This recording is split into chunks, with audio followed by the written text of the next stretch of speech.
And कल और भी एक कार्यक्रम है लखनऊ में। अटल जी का एक statue, Atal ji medical centre जो है, उसका नामकरण भी अटल मेडिकल सेंटर किया है। वहां अटल जी का स्टैचू है। प्रधानमंत्री और राजनाथ जी दोनों वहां जाएंगे। आपको पता है लखनऊ से अटल जी कई बार चुन के आए, तो उनका एक तरह से वही पहचान प्रमुख है। तो वहां से वहां उनका ये एक तरह से स्मारक हो रहा है। अब आते हैं हम सेंसस और एनपीआर पे। ऐसा है, भारत में अभी ब्रिटिश जमाने से देश के जनसंख्या का सेंसस होता है, जनगणना होती है। इस जनगणना में ब्रिटिश जमाने में आजादी के पहले 8 हुए थे, आजादी के बाद 7 हुए, यह अब 8वां यानी कुल मिला के 16वीं जनगणना हो रही है। इसमें सभी लोगों की गिनती, ये मुद्दा होता है। इस बार आने वाले यानी 2020 के अप्रैल से सितंबर तक 6 महीने ये काम चलेगा। लाखों लोग इसमें शामिल होंगे, वो घर घर जाएंगे और फरवरी 2021 में इसमें हेड काउंट भी होता है। इस बार टेक्नोलॉजी का उपयोग करते हुए ये प्रक्रिया आसान बनाई है। हर बार आपको भी अनुभव होगा कि जनगणना का आपके घर में फॉर्म आता है तो वो इतना लंबा होता है कि वो भरने में घंटा 1.5 घंटा लगता है। अब इसका ऐप तैयार किया है और इसलिए ऐप पर जो आप भरोगे वो मंजूर होगा, क्योंकि एनपीआर भी एक समझने जैसी है। एनपीआर में नेशनल पॉपुलेशन रजिस्टर ये पहली 2010 में यूपीए सरकार में शुरू हुआ और सारे लोगों का एक रजिस्टर बना और उसके कार्ड मनमोहन जी ने वितरित किए थे।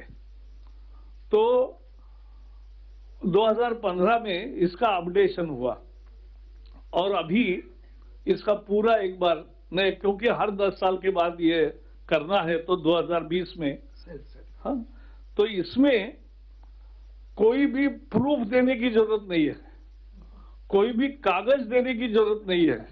आपके सवालों को पहले ही मैं जवाब देता हूं। इसमें ना प्रूफ है, ना कागज है, ना बायोमेट्रिक है। जो आप कहोगे वही सही है, क्योंकि जनता पर हमारा भरोसा है। और इसलिए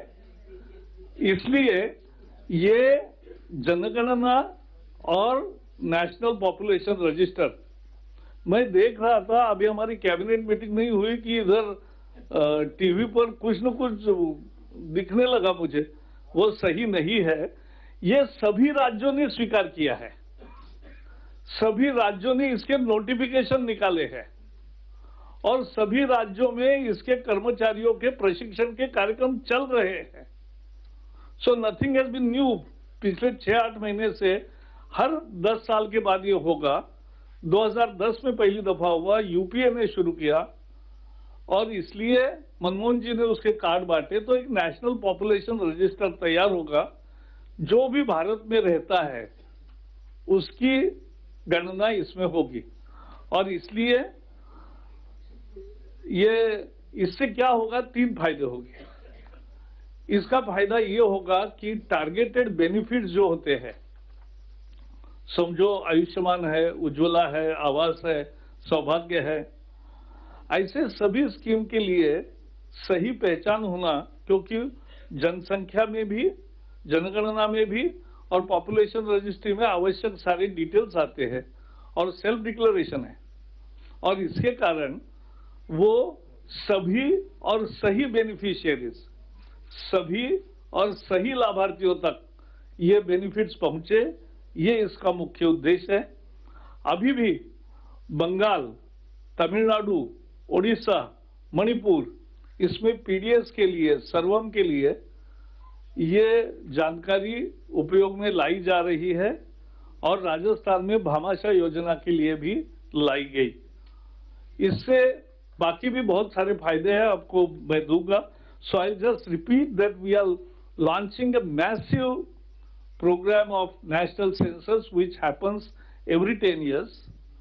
So 2021 is the census year, and housing, every house will be mapped, listed during April and September 2020, and in February 2021 head count will be done. And this time it will not be a long form. Those who will take benefit of the special mobile app which will be created to upload the details. It is self-declaration.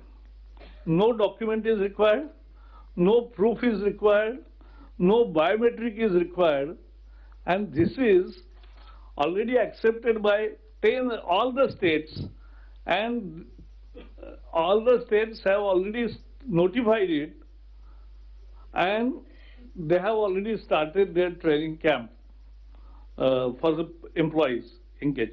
This National Population Register will be also was started. So this is the 16th census, 7 pre-independence, 8, and now these are 8 with this census. So this is 16th census which is going on for last so many years, and there will be National Population Register also, which was started by UPA government in 2010, and Manmohan Singh as Prime Minister distributed the cards, and those cards were distributed because that was the proof of you have been registered as in the National Population Register. So there will be, the provision is nearly 13,000 crore rupees, 8,754 crore rupees for census, and 3,941 crores for NPR. So this will really benefit for target beneficiary schemes. It can cover all beneficiaries and right beneficiaries. And already states are using NPR data, and with the help of technology which will be embedded into the process of census and National Population Register, the results will be earlier. Otherwise, you know that the census result of 2011, the interim results came in 2016.